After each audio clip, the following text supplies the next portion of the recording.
Hi guys, welcome to our channel Telugu audio stories with Maitri. నా ఛానల్ని ఎవరైనా ఫస్ట్ టైం చూస్తున్నట్టయితే తప్పకుండా లైక్ చేయండి, షేర్ చేయండి అండ్ సబ్స్క్రైబ్ చేసుకోండి. నా ఇష్టసఖి పార్ట్ 49. ఇక లేట్ చేయకుండా స్టోరీలోకి వెళ్ళిపోదాం. అబ్బా, వీడి గోల మళ్ళీ మొదలయ్యింది అని నవ్వుకుంటూ, సరే ముందు ఆ అకాడమీ డ్రెస్ కోడ్ ఏంటో తెలుసుకుందాం. ఫోన్లో సెర్చ్ చేసి ఇలా రా అని పిలిచింది రాకీని ఈషిక. తను దగ్గరికి హ్యాపీగా వచ్చి పక్కనే కూర్చున్నాడు. ఇక Vasundhara Devi Mittal study academy in Hyderabad అంటూ సెర్చింగ్ మొదలు పెట్టింది ఈషిక గూగుల్లో. నెక్స్ట్ డే ఎర్లీ మార్నింగ్ రాకీని స్కూల్లో జాయిన్ చేస్తారు ఈషిక, దేవాంశ్. అక్కడికి వెళ్ళాక రాకీ చాలా హ్యాపీ అయిపోతాడు స్కూల్ వాతావరణం చూసి. అలాగే మిస్టర్ దేవాంశ్ మిత్తల్ అక్కడికి వస్తున్నాడని తెలిసి ప్రిన్సిపల్ తో పాటు స్టాఫ్ మొత్తం అతనికి వెల్కమ్ చెప్పడానికి వచ్చారు. రాకీని స్పెషల్ గా ట్రీట్ చేస్తామని దేవాంశ్ కి చెప్పారు. నిజానికి ఈషికాకు తెలిసేలా దేవాంశే అలా చెప్పించాడు. ఇక రాకీకి గార్డియన్ లాగా ఇన్ని రోజులు ఈషిక వాడి బాధ్యతను తీసుకుంది. బట్ ఇప్పుడు అదే స్థానంలో అక్కడ పేరెంట్స్ గా ఈషిక దేవాంశ్ ల ఇద్దరి పేర్లు వేయించాడు. సిగ్నేచర్ చేసేటప్పుడు అది చూసి ఈషిక కళ్ళల్లోకి వాటర్ వచ్చేసాయి. తను చాలా ఎమోషనల్ అవుతుంది, దాదాపుగా ఏడ్చేసింది కూడా. ఇక రాకీని తన క్లాస్ రూమ్ కి పంపించేటప్పుడు తనకి మెట్లు ఎక్కడం దిగడం లాంటివి చెయ్యొద్దని, లిఫ్ట్ మాత్రమే యూజ్ చేయమని, పీటీ పిరియడ్ లో కూడా పరిగెత్తొద్దని ఇలా ఎన్నో జాగ్రత్తలు చెప్తుంది ఈషిక. అన్నిటికీ ప్రామిస్ చేస్తాడు రాకీ. చాలా ఎక్సైట్మెంట్ తో ఈవినింగ్ వస్తానని బాయ్ చెప్పాడు. వాడు ఎంతో సంతోషంగా కనిపిస్తాడు. ఇక రిటర్న్ అయ్యేటప్పుడు కార్లో కూర్చున్న ఈషిక చాలా ఎమోషనల్ అవుతుంది. బట్ చాలా వరకు కంట్రోల్ చేసుకుంటుంది. తనని చాలా సేపటి నుంచి గమనిస్తున్న దేవాంశ్ కూడా ఆమెని అసలు కదిలివ్వడు. ఈషికాని ఇంటి దగ్గర డ్రాప్ చేసి దేవాంశ్ తన ఆఫీస్ కి వెళ్ళిపోతాడు. తను లోపలికి అడుగు పెడుతూనే షాక్ అయిపోతుంది ఈషిక ఎదురుగా ఉన్న పర్సన్ ని చూసి. షీలాకి తన సెక్రటరీ చెప్పిన మాట వినగానే షాక్ లో ఉండిపోయింది. ఏంటి, అంజలి ఇలా చేస్తుందనుకోలేదు. ఎలాగైనా వైభవ్ని విడిపిస్తానని చెప్పాను కదా. దేవాంశతో కలవడానికి ఇంకా టైం ఉందని కూడా చెప్పాను. అయినా ఎందుకు ఇలా ప్రవర్తిస్తుంది అని మనసులో అనుకుంటున్న షీల, ఆల్ రైట్, అట్లీస్ట్ తను ఎక్కడికి వెళ్ళిందో ఏమైనా చెప్పిందా అని అడిగింది. లేదు మేడం, కాకపోతే ఒకటి, తను లగేజ్ మొత్తం తీసుకుని వెళ్ళిపోయింది. మీరు అడిగితే తను వైభవ్ని ఎలాగైనా విడిపించుకుంటానని, ఇంకా దీని గురించి మిమ్మల్ని టెన్షన్ తీసుకోవద్దని చెప్పింది అనగానే, వాట్ నాన్ సెన్స్, అంటే అంజలి దేవాంశి దగ్గరికే వెళ్ళిందా, లేక ఇషిక సహాయంతో వైభవ్ని విడిపించాలని అనుకుంటుందా? గ్యారంటీగా అదే అయ్యి ఉంటుంది. వైభవ్ పేరెంట్స్ దగ్గరికి వెళ్లే ఛాన్స్ అయితే లేదు. అది గ్యారంటీగా ఇషిక దగ్గరికి వెళ్ళి ఉండాలి. మై గాడ్, నేను అనుకున్నది జరుగుతుంది. నా విషయంలో మాత్రం ఇలాంటివి జరగవు. నాకు కావలసిన దేవాంశ్కి నాకు కాకుండా పోతున్నాడు. ఇక పెళ్లి నుంచి పారిపోయిన అంజలి మరొకసారి అతనికి దగ్గర అవుతుందా ఏంటి? అసలు నేను అంజలిని దేవాంశికి దూరం చేసిందే నేను దగ్గర అవుదామని. ఎలాగైనా నన్ను పెళ్లి చేసుకుంటాడనే కదా అంజలిని పెళ్లి నుంచి తప్పిస్తే, ఆ టైంకి ఆ రాక్షసి ఇషిక అంజలి కజిన్ వచ్చి నా దేవాంశిని పెళ్లి చేసుకుంది. ఒకటి కాకపోతే ఒకటి నాకు పోటీగా వస్తున్నారు. ఇంతకీ వైభవ్ని దేవాంశి వదిలేస్తాడా? చస్తే వదలడు. దేవాంశి మెంటాలిటీ చిన్నప్పటి నుంచి నాకు తెలుసు కదా. నా అనుకుంటే ప్రాణం ఇస్తాడు. అదే మోసం ఎదురైతే ప్రాణం ఉండగానే శవాన్ని చేస్తాడు. ఇప్పుడు అతనికి అంజలి ఎదురైతే నాకు తెలిసి అతని కళ్ళతోనే నిప్పులు కురిపిస్తాడు. అంజలితో పాటు ఈషికాకు కూడా ఉంటుందిలే అని సంతోషపడిపోతూ, ఇది కూడా ఒకందుకు మంచిదేలే, ఎందుకంటే ఇన్ని రోజులు అంజలి ఆచూకీ కోసమే కదా ఈషికాని పెళ్లి చేసుకుంది. ఇక ఈషిక అవసరం కూడా తీరిపోతుంది అతనికి. ఒకే దెబ్బకి ఇద్దరికి స్పాట్ పెట్టేస్తాడు దేవాంశ్. నాకు కూడా ప్లస్ పాయింటే, వాళ్ళ ఇద్దరి అడ్డు తొలగిపోతుంది. సో ఫ్రెష్ గా దేవాంశ్ని పెళ్లి చేసుకుని నా వాడితో నేను సెటిల్ అయిపోతాను. డాడీతో మాట్లాడాలి అనుకుంటూ ప్రెసెంట్ అక్కడ ఏం జరుగుతుందో ఏంటో టైం టు టైం అప్డేట్ కావాలి అంటే గ్యారంటీగా కరిష్మా నా చేతిలో ఉండాలి అని కన్నింగా నవ్వుకుంటూ తనకి కాల్ చేసింది షీలా. అదేంటి ఇషిక అంతలా షాక్ అయ్యావు? తను నీకు కజిన్ సిస్టర్ అంట కదా అంజలి. కొన్ని సంవత్సరాలుగా మన కంపెనీలో మోడల్ గా కూడా చేసింది. బట్ ఫస్ట్ టైం మన ఇంటికి వచ్చింది అంటుంది తనకి మర్యాదలు చేస్తూ సుజిత. అక్క ఎలా ఉన్నావు? I miss you so much అంటూ అంజలి లేని ప్రేమ ఒలకబోస్తూ మరి ఈషికాని హగ్ చేసుకుంది. ఆల్రెడీ షాక్ లో ఉన్న ఈషికాకి ఇంకా చిరాకుగా అనిపించింది. బట్ బయటపడలేదు. బానే ఉన్నాను, నువ్వెలా ఉన్నావు అని అడిగింది ఈషిక. నాట్ గుడ్ అక్క, చాలా రోజులైంది కదా, అందుకే నిన్ను రాకీని చాలా చాలా చూడాలి అనిపించింది, అందుకే వచ్చేశాను నీ కోసం అంటూ వత్తి పలికింది. తన రాక ఈషికాలో ఎన్నో ప్రశ్నలు లేవనెత్తింది. ఇప్పుడే కదా కాస్త హాయిగా ఊపిరి తీసుకుంటున్న టైంలో అంజలి రావడం అనేది మరొకసారి తనకు లేని సమస్యలు తేవడమే అనిపించింది ఈషికాకి. కానీ సుజిత ముందు అంజలిని సరిగ్గా రిసీవ్ చేసుకోకపోతే బాగుండదని, పైగా తను ఉండడానికి వచ్చింది కాబట్టి ఎలాంటి నిర్ణయం తీసుకోవాలో కూడా ఆ టైంలో అర్థం కాలేదు. ఇక నెక్స్ట్ ఏం చేయాలో ఆలోచిస్తూనే మేడ్ కి చెప్పి తనకి రూమ్ చూపించమని చెప్పింది ఈషిక. ఎలాగో వచ్చింది అంజలి. ఆమె రాక కూడా దేవాంశ్కి తెలియకుండా ఉండదు. మ్యాన్షన్ లో చీమ చిట్టుకుమన్నా అతనికి క్షణాలలో తెలిసిపోతుంది. సెక్యూరిటీ సిస్టమ్ అంత గట్టిగా ఉంది. ఇప్పుడు నా చేతుల్లో కూడా ఏం లేదు. ఏం జరిగినా దేవాంశ్ కి కోపం వచ్చినా నేను అన్ని భరించాలి, తప్పదు. అంజలి గ్యారంటీగా వైఫ్ విడిపించుకోవడానికే వచ్చింది. సేమ్ టైం నన్ను కూడా ఎమోషనల్ గా బ్లాక్మెయిల్ చేయాలని చూస్తుంది. వైభవ్ విషయంలో నేను కూడా నా వంతు ప్రయత్నం చేస్తూనే ఉన్నాను. కానీ నిర్ణయం తీసుకునేది దేవాంశ్ కాబట్టి ఇందులో నేను అంజలికి ఎలాంటి స్పెషల్ హెల్ప్ చేయలేను. ఎందుకంటే ఎదురుగా దేవాంశ్ ఉన్నాడు. ఆయన ప్రేమ పేరుతో చీట్ చేసి పారిపోయింది అంజలి. అతని ప్లేస్ లో కరెక్ట్ గా ఉన్నాడు. ఎంత నా చెల్లెలైతే మాత్రం న్యాయం ధర్మం అనేది ఒకటి ఉంటుంది కదా అని ఇలా ఆలోచిస్తూనే తన రూమ్ కి చేరింది ఇషిక. రూమ్ లోకి వెళ్లిన అంజలి షీలాకి కాల్ చేస్తుంది. లిఫ్ట్ చేయగానే ఎందుకు అంజలి తొందరపడి అక్కడికి వెళ్ళావు? చూస్తూ చూస్తూ పులి బోన్లో తల పెట్టేశావు. ఇక నిన్ను ఆ దేవుడే కాపాడాలి అంటుంది షీలా. ఒకవైపు తనపై కన్సల్ట్ చూపిస్తున్నట్లే మాట్లాడుతూ మరొక వైపు కన్నింగా నవ్వుతుంది. తప్పదు షీలా, ఇంకా ఎన్ని రోజులని వైభవ్ గురించి నేను ఎదురు చూస్తూ కూర్చోవాలి? అతను గ్యారంటీగా దేవాంశ్ దగ్గరే ఉన్నాడు. నేను బయటికి రావడానికి దేవాంశ్ ని కిడ్నాప్ చేశాడు. అది నాకు ఎప్పుడో అర్థమైంది. ఇక నాకు బయటికి రాక దేవాంశ్ ని ఎదుర్కోక తప్పదు. నాకు వేరే ఆప్షన్ కూడా లేదు కదా. అంత పెద్ద ఇండస్ట్రీస్ ఓనర్ అయిన వైభవ్ వాళ్ళ డాడీ ఏం చెయ్యలేక చేతులు కట్టుకున్నప్పుడు నేనెంత మిస్టర్ మిట్టల్ కి? ఆఫ్టర్ ఆల్ తనకి తన గార్డెన్ లో మొలిచిన గడ్డి పరకతో సమానం. నీకు అర్థమవుతుందా? నేను ఇంత చీట్ చేసి పారిపోయింది వైభవ్ కోసమే. అతనే నాకు తోడుగా లేనప్పుడు ఇక నేను ఇదంతా చేసే వైభవ్ కోసం, వైభవ్ తో పెళ్లి కోసం. అతను నా సొంతం కానప్పుడు నేను ఇదంతా చేసి కూడా ఏ లాభం? అందుకే అన్నిటినీ ఎదుర్కోవడానికి సిద్ధంగా ఉన్నాను షీలా. ప్రస్తుతం ఈ ఇంట్లోకి బాగానే ఎంట్రీ జరిగింది. నా సిస్టర్ కూడా పాజిటివ్ గానే మాట్లాడింది. ఇక దేవాంశ్ ఎదురైతే కానీ అసలు విషయం ఏంటో తెలీదు. ఇప్పుడు నేను చాలా టెన్షన్ గా ఉన్నాను.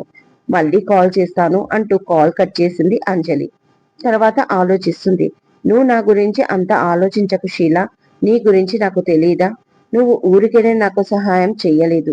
దేవాంశ్ కోసం, అతని స్టేటస్ కోసం, నీ ఫ్రెండ్స్ నీ ఫ్రెండ్స్ సర్కిల్లో గొప్పల కోసం ఇదంతా చేయావు. బట్ నువ్వు ఎందుకు చేసినా ఇందులో నాకు లాభం ఉంది కదా అని నేను కూడా నీ హెల్ప్ ని యాక్సెప్ట్ చేశాను. కానీ ఇంకా చేసిన మళ్ళీ కూడా దేవాంశ్ చితికే నా వైభవ్ చిక్కాడు. ఐ మీన్ నేను కూడా. సో ఇక్కడ నన్ను నేను కాపాడుకోవడమే కాదు, వైభవ్ని కూడా కాపాడుకోవాలి. దానికి ఏకైక మార్గం ఈషిక ఇలియాస్ సెంటిమెంట్ మహాలక్ష్మిని ఉపయోగించుకోవాలి. అప్పుడు కూడా నేను చాలా తెలివిగా ట్రాప్ చేసి ఇషికాను ఇరికించాను. బట్ అది ఏం మాయ చేసిందో తెలియదు కానీ ఇప్పటి వరకు ఇషికాని ఏమీ చేయలేదు ఆ దేవాంశ్. అలా అని వదిలేయలేదు. పోనీ పనిష్మెంట్ కూడా ఇవ్వలేదు. పైగా దాన్ని పెళ్లి చేసుకున్నాడు. నా ఆలోచనకి విరుద్ధంగా ఈషికాని మిస్టర్ దేవాంశ్ ఎలా పెళ్లి చేసుకున్నాడు? మిటల్స్ వంశానికే కోడల్ని ఎలా చేశాడు? అది అర్థం కావట్లేదు. నేను ఇది అసలు గెస్ చేయని విషయం కూడా. అందుకే ఇక్కడికి వచ్చాను. ఇక్కడికి వస్తే నాకు రెండు విషయాలు తెలుస్తాయి. ఒకటి వైభవ్ గురించి, రెండు వీళ్ళ రిలేషన్ గురించి. నన్ను బయటికి రప్పించడానికే వైభవ్ని కిడ్నాప్ చేశాడు. మరి అంత కోపం ఉన్నవాడు ఈషికాను ఇక్కడ ఎలా బేర్ చేస్తున్నాడు? ఫ్యామిలీ పరువు కోసమా, సొసైటీలో స్టేటస్ కోసమా, నానమ్మ ప్రాణం కోసమా, లేక నా కోసమా, నా మీద పగ కోసమా తెలీదు. కానీ అతను ఎందుకు చేసినా నాకు మాత్రం కావాల్సింది వైభవ్. ఇక దేవాంశ్కి నాకు మధ్య ఈషిక ఉన్నంతకాలం దేవాంశ్ నన్ను ఏమీ చేయలేడు. అది అడ్వాంటేజ్ గా తీసుకునే ఇక్కడికి వచ్చాను అని కన్నింగా నవ్వుకుంది ఈషిక రిలాక్స్ గా ఆ రోజు సాయంత్రం కోసం ఎదురు చూస్తూ. గదిలోకి వెళ్లిన ఈషిక చాలా టెన్షన్ అవుతుంది. అంజలి ఎందుకు వచ్చింది? ఆ మాట నేను సుజిత ఆంటీ ముందు అడగలేకపోయాను. కానీ అడగాలి, తప్పదు. మిస్టర్ మిత్తల్ ఎలా రియాక్ట్ అవుతాడో అంజలిని ఇక్కడ చూసి అని తనలో తానే మదన పడుతూ ఉంటుంది. ఈవినింగ్ రాకీ వచ్చేశాడు. రాకీ స్కూల్లో ఆ రోజు ఎలా గడిచింది అంతా సంతోషంగా షేర్ చేసుకుంటున్నాడు ఈషికాతో. ఆమె మాత్రం ఒకటి వింటూ ఒకటి విననట్లు చూస్తూ తన చేత్తో రాకీకి స్నాక్స్ తినిపిస్తుంది. బుక్స్ బ్యాగ్ అన్ని పక్కన పెడుతూ గమనించింది ఉమా. ఇక చాలు నాన్న, ఎంతసేపు చెప్తావు? ఇవాళ నీకు హోంవర్క్ ఏమిచ్చారు మీ టీచర్ అని అడిగింది. అవును ఆంటీ, హోంవర్క్ చాలా ఉంది, నేను చేసుకోవాలి. నాకు అందులో మీరు హెల్ప్ చేస్తారు కదా అంటూ ఫాస్ట్ గా స్నాక్స్ తిని హార్లిక్స్ తాగుతూ బుక్స్ ముందల వేసుకున్నాడు రాకీ. ఇక వాణ్ణి డిస్టర్బ్ చేయకుండా బయటికి వెళ్తుంటే ఈషికాని ఉమ ఆపేసింది. ఏం జరిగింది ఈషిక, ఎందుకు దిగులుగా ఉన్నావు అని అడుగుతుంది. ఏం లేదు ఆంటీ అంటుంది నవ్వుతూ ఈషిక. లేదు, ఏదో ఉంది. ఏదైనా ప్రాబ్లమా? బాబుతో చెప్పాల్సింది. అన్నీ ఆయనే చూసుకుంటాడు కదా అనగానే బాబు అంటే దేవాంశు గురించి మాట్లాడుతుందని ఈషిక చిన్నగా స్మైల్ ఇస్తుంది. ఏంటి నవ్వుతున్నావు? అసలు ప్రాబ్లమే బాబుతోనా ఏంటి? నాకు తెలిసి అలాంటిదేమీ ఉండదు. బాబు చాలా మంచివాడు. ఒకవేళ కోపంగా ఉన్నా ఏదైనా అన్నా నువ్వే సర్దుకుపో. ఎందుకంటే నీలాంటి అమ్మాయిని పెళ్లి చేసుకొని నీ గురించి పూర్తిగా తెలిసాక రాకీని కూడా యాక్సెప్ట్ చేయడం మామూలు విషయం కాదు. ఇది కేవలం ఒక మనిషి మీదున్న ప్రేమతోనే చేస్తారు. నాకు తెలిసినంత వరకు నువ్వు బాబుకి ఎంతో ఇష్టం. ఇంకా నీ పైన ఎనలేని ప్రేమ ఉండాలి. అందుకే ఇలా చేస్తున్నాడు.